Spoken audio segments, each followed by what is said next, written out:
ये चुनाव लोकसभा का चुनाव है।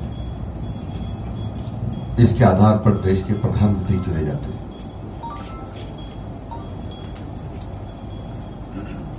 और आपने देखा होगा कि माननीय नरेंद्र जी मोदी जी की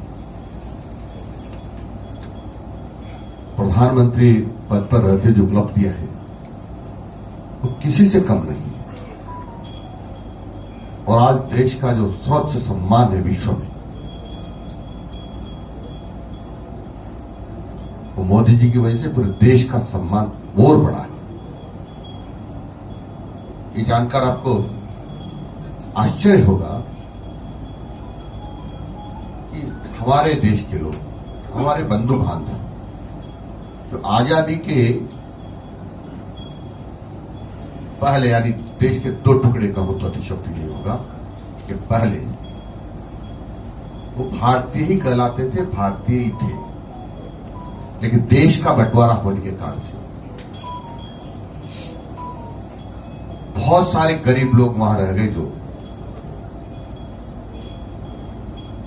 धन की कमी होने के कारण से हमारे वर्तमान भारत देश में नहीं आ पाए और उसके कारण से उनको बहुत प्रताड़ना सहनी पड़ रही थी। उनको लूट लिया जाता था, उनकी बच्चियों के सामने, बच्चियों के साथ मां बाप के सामने बलात्कार किए जाते थे, कई बार घर जला दिए जाते थे। भगवान का नाम लेना भी उनके लिए ऐसा होता जैसे अपराध कर रहे हो, ऐसे लगातार हो रहे थे और उनकी हत्याएं होते होते 20% से लगभग 1% रह गए बांग्लादेश, पाकिस्तान और अफगानिस्तान में।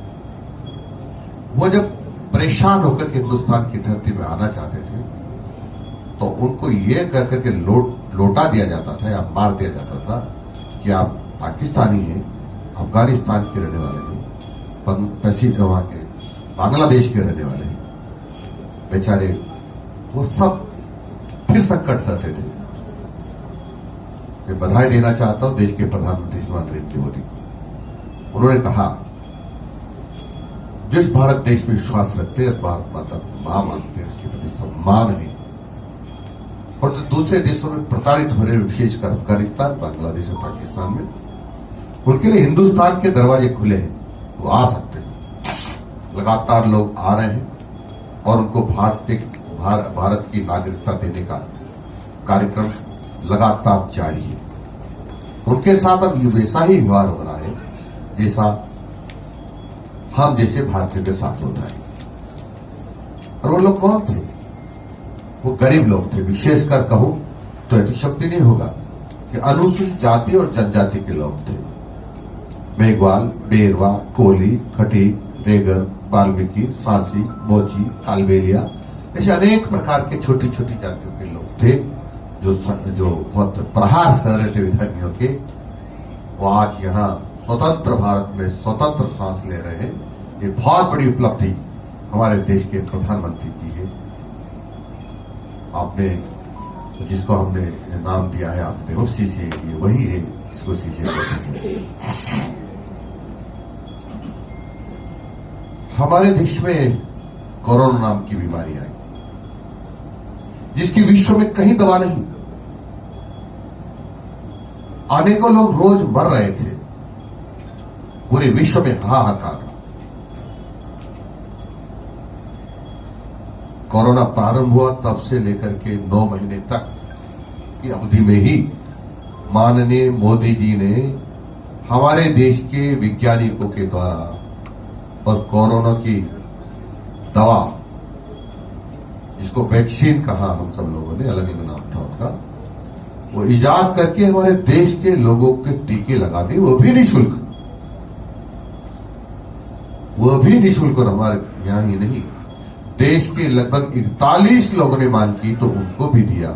यानी विश्व के अधिकांश लोगों को, देश के लोगों को बचाने का काम किया तो मोदी जी ने किया और इसके कारण से आज देश का सम्मान बहुत बढ़ा है।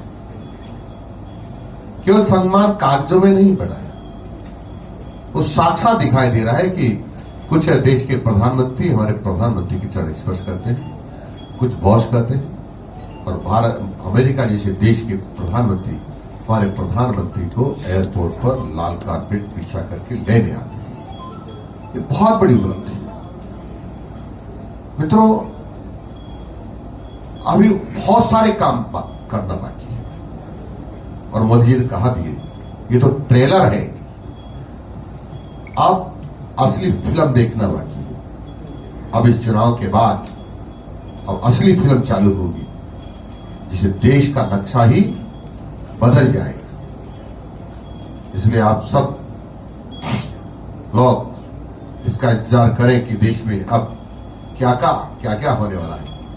समान नागरिक आचार संहिता भी जल्दी आने वाली है।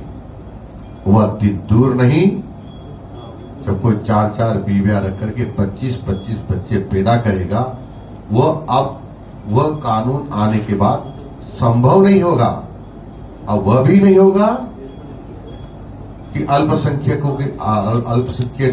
के आधार पर अनेक प्रकार की सुविधाएं दी जाएगी, संभव नहीं होगा। अल्पसंख्यक की परिभाषा गलत कर करके देश में विघटन पैदा करने की जो कोशिश की थी कांग्रेस ने, अब नहीं चलेगी। जबकि ये था किसी भी प्रदेश में कुछ परसेंटेज था, वो 10% या 6% कुछ ऐसा है, उससे कम जनसंख्या होगी उसको ही अल्पसंख्यक मानेंगे।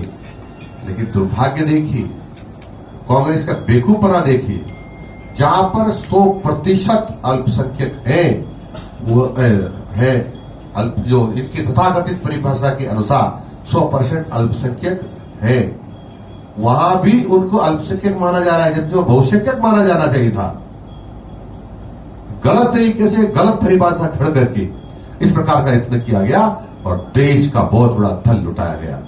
अब वो चलने वाला नहीं है, क्योंकि समान आचार संहिता होगी, नागरिक आचार संहिता होगी, तभी चलने वाला नहीं। मित्रों, आपको ये सुनकर बहुत आश्चर्य होगा कि 2014 के पहले इस देश में जो टोटल टैक्स इकट्ठा होता था और जिसको सामान्य भाषा में करें सरकार को आमदनी होती थी, वो लगभग 5 लाख करोड़ रुपए थी। अभी 20 लाख करोड़ रुपए से ज्यादा तो केवल जीएसटी है। अन्य सारे मिला दें तो मेरा अनुमान है लगभग 35 लाख करोड़ रुपए इकट्ठे हो रहे हैं सरकार के खजाने में। तो प्रश्न ये उठता है वो 30 लाख करोड़ रुपए कौन खा रहा था? और ये दिखा तो महंगाई बढ़ गया तो पैसा इतना नहीं होगा, तो कम से कम वो 25 लाख करोड़ तो होगा। तो 25 लाख करोड़ रुपए को कौन खा रहा था?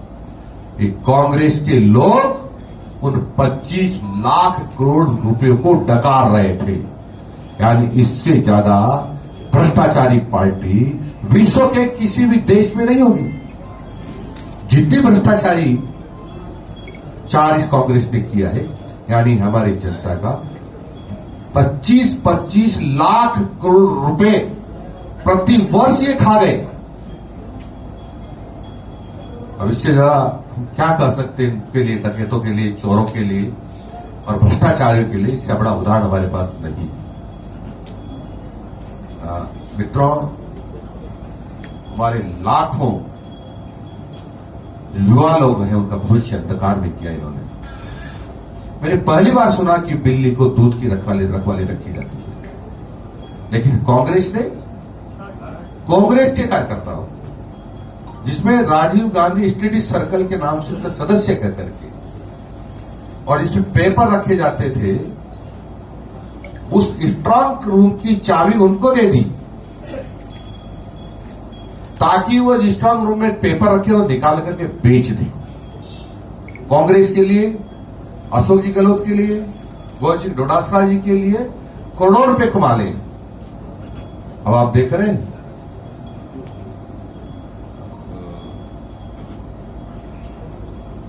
ईडी और इनका एसओजी ग्रुप है, उसकी सुई अब इनकी तरफ घूम रही है। छोटी छोटी मछलियां पकड़ में आ गई है। अब ये बड़े बड़े बड़े मगरमच्छ भी जाल में फंसेंगे, जेल जाएंगे, गहलोत साहब, डोडासरा साहब, और ये कहेंगे हमें राजस्थान की जेल में मत रखो क्योंकि हमको डर लगता है यहां भारतीय जनता पार्टी की सरकार है, कुछ भी कर सकती है। तो फिर हमारे पास ऑप्शन नहीं बचेगा, इनको तिहाड़ जेल में डालें, जहां पर केजरीवाल जी के साथ मिलकर के ये सब षड्यंत्र रचते रहे कि भारतीय जनता पार्टी से आगामी 5 साल बाद जो चुनाव आएंगे उसमें कैसे जीता जा सकता है, ये अपनी योजना बनाते रहेंगे। इस प्रकार का षड्यंत्र करने वाले हैं। मित्रों, कांग्रेस ने जो कुछ कहा उससे पूरा देश शर्मिंदा है। वो भी देश के प्रधानमंत्री, तत्कालीन प्रधानमंत्री मनमोहन सिंह जी ने, कि हमारे आर्थिक संसाधनों पर पहला हक मुसलमानों का है। ये कहा जा सकता था कि हमारे आर्थिक संसाधनों पर हमारे पहला हक देश के गरीबों का है, तो मैं समझता हूं अच्छा रहता, लेकिन उन्होंने ऐसा नहीं कहा। आपको ध्यान होगा, सांप्रदायिक हिंसा लक्षित अधिनियम 2011 प्रस्तावित था, सोनिया गांधी जी ने ड्राफ्ट करवाया था। जो ड्राफ्ट था या मसौदा था उसमें क्या उल्लेख था कि 2 ग्रुप होंगे, एक अल्पसंख्यक, एक बहुसंख्यक।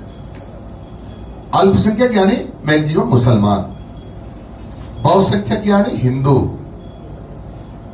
यदि मुसलमान और हिंदुओं में आपस में सांप्रदायिक दंगा हो जाए, लड़ाई हो जाए, झगड़ा हो जाए,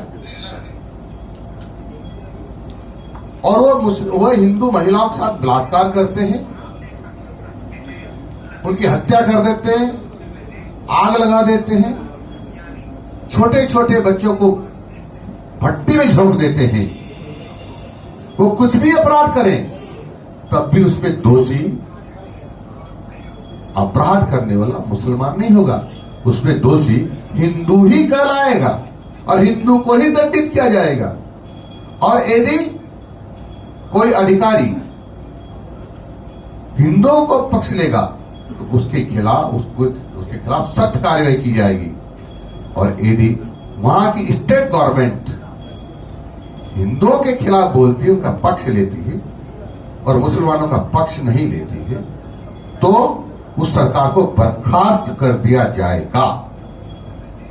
मैंने ऐसा कभी सुना नहीं था मेरे जीवन में, लेकिन मैं 2011 का जो मसौदा पढ़ा और देखा, सुना, तो मैं आश्चर्यचकित रह गया कि देश को किस प्रकार से गुलाम बनाने का षड्यंत्र चल रहा था, आतंकवादियों को गिरवे रखने का षड्यंत्र चल रहा था, इस देश के टुकड़े टुकड़े करने का षड्यंत्र चल रहा था, इस देश को मटिया मेट करने का षड्यंत्र चल रहा था। और इस प्रकार का कानून लाने का प्रयास करने वाले लोग देशभक्त नहीं हो सकते, वो देश के दुश्मन हैं, वो देश के दुश्मन हैं जिस प्रकार से देश को तोड़ना चाहते थे। आज उन्हीं की पार्टी से कुछ लोग भारतीय जनता पार्टी के सामने चुनाव लड़ रहे हैं और कह रहे हैं हम तो ईमानदार हैं। क्या 25 लाख करोड़ रुपए इस देश का हर साल खाने वाले लोगों की पार्टी के साथ खड़ा होकर चुनाव लड़ने वाले लोग ईमानदार हो सकते हैं? नहीं हो सकते। ये वो पार्टी है कांग्रेस, देश के आतंकवादियों को छुड़ाने के लिए रात को 12 बजे सुप्रीम कोर्ट का दरवाजा खटखटाती है। यानी आतंकवादियों को सहयोग करने वालों को हम देशभक्त कैसे कर सकते हैं?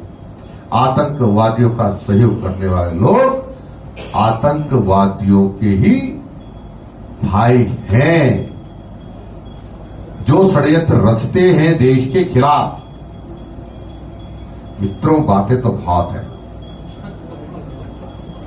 लेकिन आपके पास इतना समय भी नहीं होगा और इतनी जगह भी नहीं होगी। सवाल हो जाओगे। एआईसीसी के प्रवक्ता आए हुए थे, मैं निवेदन करूंगा कि आपके जो भी प्रश्न हैं उनके जवाब हमारे संभाग प्रभारी और भारतीय जनता पार्टी के देश उपाध्यक्ष